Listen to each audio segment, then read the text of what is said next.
మెట్టా Srinivasulu Reddy son of పుల్లారెడ్డికి 36 ఓట్లు వచ్చాయని చెప్పి ఆ బోర్డు మీద రాసి డిక్లేర్ చేశారు.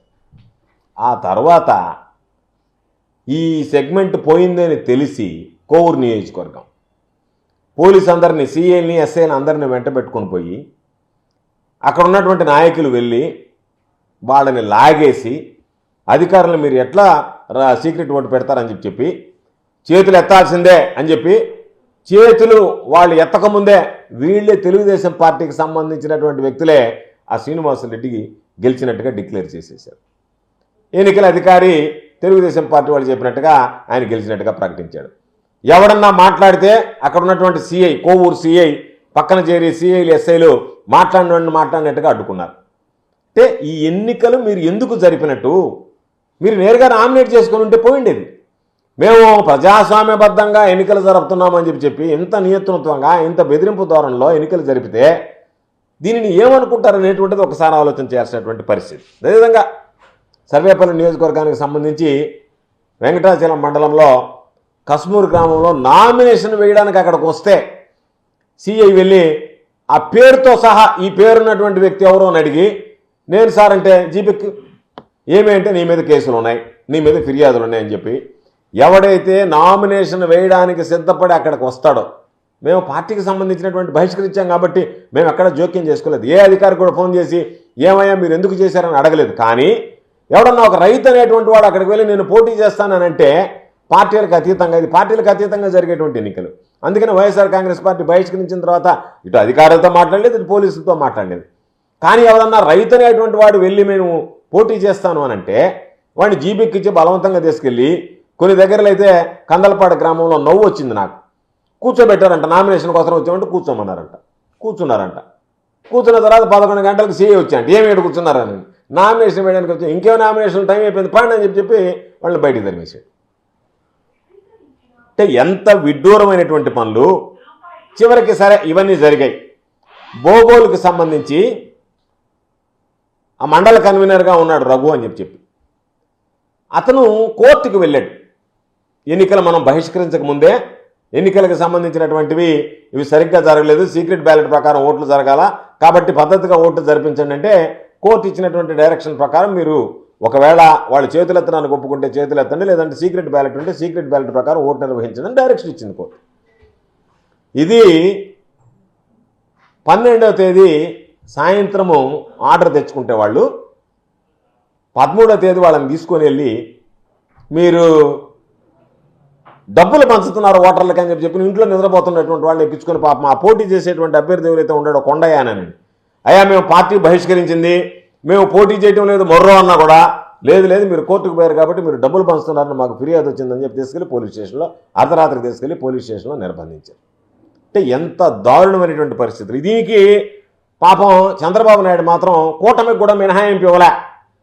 బీజేపీ కానీ దానికి సంబంధించినటువంటి దాంట్లో ఈరోజు పేపర్లో కూడా చూసాం. బీజేపీకి సంబంధించి విజయనగరం జిల్లాలో మోహన్ రావు అనేటువంటి వ్యక్తి ఎల్కోట మండలంలో ఆ అధికారి డిఈ కాళ్ళు పట్టుకున్నా సరే ఇరిగేషన్ అధికారిని లేదు కుదిరేది లేదు నీకు ఇచ్చేది లేదని చెప్పి తెలుగుదేశం పార్టీకి సంబంధించినటువంటి వ్యక్తులు కుర్చీలతో దాడి చేసి అతని మీద ఈరోజు ఆ ఒక్కటి ఇచ్చినటువంటిది లాక్కున్నారు. నెల్లూరుకి సంబంధించి ఏఎస్పేట మండలానికి సంబంధించి ఆత్మకూరు నియోజకవర్గంలో పెదాభిపురంలో అదేవిధంగా జనసేన వాళ్ళు నామినేషన్ వేయడానికి వెళితే వాళ్ళని నెట్టేసి వాళ్ళని కూడా నామినేషన్ వేయించలేదు. ఎందుకంటే తెలుగుదేశం పార్టీ వాళ్ళు ఏమనుకుంటున్నారంటే గతంలో అధికారంలో ఉన్నప్పుడు నీరు చెట్టు కింద ఏ విధంగా అయితే దోచుకున్నారో మరలా మనమే కనుక ఉంటే మనమే దోచుకోవచ్చు అని చెప్పి స్థానికంగా ఉండేటువంటి శాసనసభ్యులు ఇతర పార్టీలకు కూడా అవకాశం ఇవ్వకుండా ఈరోజు తెలుగుదేశం పార్టీకి సంబంధించినటువంటి వ్యక్తులకి అవకాశం ఇచ్చి వాళ్ళ ద్వారానే ఈ తతంగం అంతా నడిపించాలనేటువంటి ఆలోచన చేశారు. ఎన్ని దారుణాలు ఉన్నాయంటే సాధారణంగా అధికారులు తెలియజేశారా ఈ నాయకులకు అవగాహన లేక చేశారో కూడా తెలియదు. నవ్వు వచ్చింది కొన్ని దగ్గరలో. 1 నుంచి 12 టీసీలు ఉంటాయి. ఎప్పుడైనా 1 నుంచి 6 ఒక సెగ్మెంట్, 7 నుంచి 12 ఒక సెగ్మెంట్. దీనిలో చైర్మన్ ఇస్తే దాంట్లో వైస్ చైర్మన్ ఇవ్వాలి, దాంట్లో చైర్మన్ ఇస్తే దీంట్లో వైస్ చైర్మన్ ఇవ్వాలి. అది కూడా పాటించకుండా ఆ 12లో ఎక్కడ పడితే అక్కడ నువ్వు చైర్మన్, నువ్వు వైస్ చైర్మన్ అంతే. విధి విధానాలు లేవు, నియమ నిబంధనలు లేవు, ఏమీ లేవు, ఒక పద్ధతి లేదు, పాడు లేదు. మీ ఇష్ట ప్రకారం పోలీసులు ఉపయోగించి ఈరోజు దారుణంగా ఒక పక్క ఎవరన్నా మీడియా వచ్చి దాన్ని వీడియో దిగిపోతే ఆ మీడియా మీద దాడి చేయడం, తెలుగుదేశంకి సంబంధించినటువంటి వాళ్ళు నామినేషన్ పేపర్లు ఎత్తుకెళ్తే ఆ నామినేషన్ పేపర్లు చించేయడం. తీరా వీఆర్ఓలు అక్కడికి వచ్చి వీఆర్ఓ దగ్గర సంతకం పెట్టించుకుంటే ఎంఆర్ఓ కౌంటర్ సైన్ కావాలని, ఎంఆర్ఓ కౌంటర్ సైన్ కావాలనేది ఎక్కడా లేదు సాగునీటి సంఘాలకు సంబంధించి. కేవలం అది వైఎస్ఆర్ కాంగ్రెస్ పార్టీ సానుభూతి పరులో లేదా తెలుగుదేశం పార్టీకి వ్యతిరేకంగా ఉన్నటువంటి రైతులో, తెలుగుదేశం పార్టీ మాట విననటువంటి రైతులు పోతే మాత్రం రకరకాలైనటువంటి నియమ నిబంధనలు పెట్టి వాళ్ళని రానికుండా చేశారు. ఎంత దారుణం! 4 సార్లు ఎమ్మెల్యేగా పనిచేసినటువంటి చెన్నకేశవరెడ్డి గారు, తండ్రితో సమానమైనటువంటి వ్యక్తి, ఆయన ఓటర్లను రానివ్వడం లేదు అని చెప్పిన వెళితే, ఓటర్లను రానివ్వడం లేదని చెప్పిన ఒక మాజీ ఎమ్మెల్యే అక్కడికి వెళితే ఆయన్ని పాపం ఎంత దారుణంగా మాట్లాడావంటే, నువ్వు మాజీ ఎమ్మెల్యే అయితే నాకేంటి రా, నువ్వు మాజీ ఎమ్మెల్యే అయితే నాకేంటి రా అంటే పాపం అంత పెద్ద ఆయన 80 సంవత్సరాలు దాదాపుగా వయసు ఉండేటువంటి వ్యక్తి ఊర్లో గందరగోళం జరుగుతుంది, అక్రమం జరుగుతుందంటే అక్కడికి ఆయన వెళ్ళడానికి ప్రయత్నం చేస్తే ఆయన అడ్డుకుంటే, నాయన నేను 4 సార్లు ఎమ్మెల్యేగా ఉన్నాను ఆయన మాట్లాడడం కూడా పాపం ఆ వయసుకు సంబంధించి పరుషంగా కూడా మాట్లాడలేకపోతే అక్కడ ఉన్నటువంటి కర్నూలు సిసిఎస్ సిఐ ఇబ్రహీం అనేటువంటి వ్యక్తి 4 సార్లు నువ్వు ఎమ్మెల్యే అయితే నాకేంటిరా అన్నాడంటే, చంద్రబాబు నాయుడు గారికి నిజంగా సీనియర్ సిటిజన్స్ మీద ప్రజాప్రతినిధుల మీద గౌరవం ఉంటే దాని మీద విచారణ జరిపించి ఆ ఇబ్రహీం అనేటువంటి వ్యక్తి ఎవరైతే ఉన్నారో అతన్ని తక్షణమే విధుల నుంచి తొలగించాలి, రిమూవ్డ్ ఫ్రమ్ సర్వీస్. ఎందుకంటే ఇది ఈరోజు జరిగింది ఇంతటితో పోదు. రేపు అన్ని పార్టీలకు ఇదే విధంగా చేసిన తర్వాత కూడా గతంలో నువ్వు చేయలేదా, నువ్వు అప్పుడు ఏం చేసావని చంద్రబాబును ప్రశ్నించేటువంటి పరిస్థితి వస్తుంది. కాబట్టి నేను ఖచ్చితంగా ఈ ఎన్నికలకు సంబంధించి అధికారులు, పోలీసు అధికారుల అత్యుత్సాహం ఎన్నికలకు సంబంధించినటువంటి అధికారులు చేశారు. నేను అనేక సందర్భాలు చెప్పాం, అధికారం ఎవ్వరికీ శాశ్వతం కాదు. కానీ మీరు చేసేటువంటి పొరపాట్లు, మీరు దగ్గరుండి చేయించేటువంటి పొరపాట్లు మాత్రం ఖచ్చితంగా రేపు ఈ పాపాలన్నీ మీ పాలిట శాపాలలాగా ఉంటాయి. వీటిని ఎవ్వరూ విడిచిపెట్టాం. కాబట్టి మీరు ఈరోజు దౌర్జన్యం చేశాం, దబాయించాం, ఉన్నటువంటి ఎమ్మెల్యేల దగ్గర సంకలు గుద్దుకున్నామంటే మీ కాల పరిమితి 5 సంవత్సరాలు ఉంటుంది, ఇంకా 4 సంవత్సరాలు ఉంటుంది. ఆ 4 సంవత్సరాల తర్వాత మీరు చేసేటువంటి తప్పులకు సస్పెన్షనే వస్తుందో, లేదా రిమూవ్ ఫ్రమ్ సర్వీసే వస్తుందో, లేదా తీవ్రతను పెట్టి జైలుకు కూడా పోవాల్సినటువంటి పరిస్థితి ఏర్పడుతుందో. కాబట్టి అటువంటి పరిస్థితులకి దారి తీసేటువంటి విధంగా మీ ప్రవర్తనలు ఉన్నాయి. ఇది మంచిది కాదు అనేటువంటిది అధికారులు గ్రహిస్తే మంచిదని చెప్పి ఈ సందర్భంగా తెలియజేస్తున్నాను. అధికార పార్టీకి సంబంధించి వంతపాడేటువంటి వాళ్ళు ఎవరికైనా సరే ఒక 5 సంవత్సరాల కాలపరిమితి ఉంటుంది. 1 సంవత్సరం దాదాపుగా గడిచిపోయింది. కాబట్టి ఇటువంటి వాళ్ళందరి మీద కూడా విచారణ జరిగితే రేపు వీళ్ళందరూ తప్పించుకుంటారు, ప్రజాప్రతినిధులు తప్పించుకుంటారేమో కానీ మీరు మాత్రం బలైపోయేటువంటి పరిస్థితి ఏర్పడుతుంది.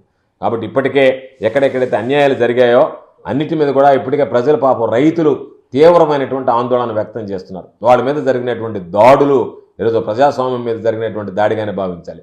మాకు అర్థం కానిదల్లా చంద్రబాబు నాయుడు ఇన్ని ఘోరాలు నేరాలు చేసి ఈ ఎన్నికలు జరపకుండా తనకు సంబంధించినటువంటి వాళ్ళని ప్రకటించుకుంటే పోయిండేది.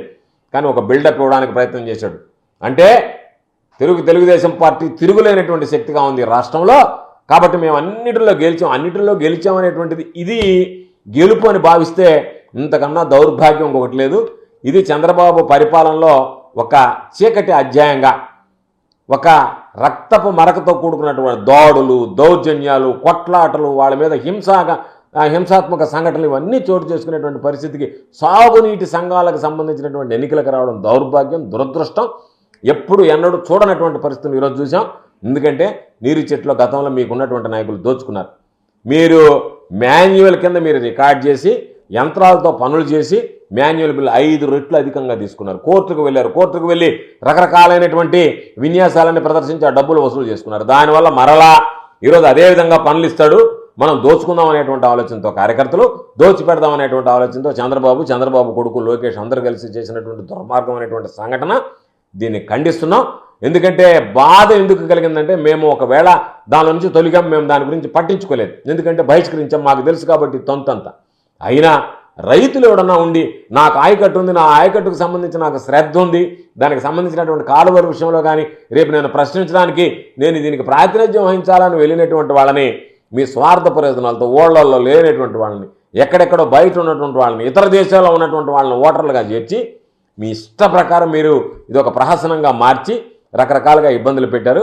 కాబట్టి దీన్ని ఎన్నికలు అంటారా ఏమంటారు అనేటువంటిది చంద్రబాబు నాయుడు సమాధానం చెప్పాల్సినటువంటి పరిస్థితి. కాబట్టి ఎవరు కూడా తెలుగుదేశం పార్టీ వాళ్ళకి నేను అందరికీ చెప్పేది, మీరు నిజంగా మీ అంతరాత్మను అడిగి మీ మనస్సాక్షిని అడిగి మీరు సిగ్గుతో తలదించుకోవాలి. ఎవరన్నా పూలమాల తెచ్చినా శాలువలు ఇచ్చినా కప్పించుకోబాకండి. ఇది సిగ్గుతో తలదించుకోవాల్సినటువంటి సంఘటన. కాబట్టి ఎవరన్నా వచ్చినా కూడా వాళ్ళ పూలమాల వేస్తున్నా కూడా మిమ్మల్ని చీకొట్టినట్టుగా భావించండి. శాలువా కప్పినా కూడా మిమ్మల్ని దూషించినట్టుగా భావించండి. ఎందుకంటే రైతులు మిమ్మల్ని దూషిస్తున్నారు, మిమ్మల్ని చీకొడుతున్నారు, మిమ్మల్ని తోలనాడుతున్నారు మీరు జరిగినటువంటి సంఘటనలకు సంబంధించి. కాబట్టి ఇది సరైనటువంటి విధానం కాదు. కాబట్టి తెలుగుదేశం పార్టీ నిన్న జరిగినటువంటి ఎన్నికల్లో రైతుల మీద జరిగినటువంటి దాడిని వైఎస్ఆర్ కాంగ్రెస్ పార్టీ తీవ్రంగా ఖండిస్తుందని చెప్పి ఈ సందర్భంగా తెలియజేస్తుంది.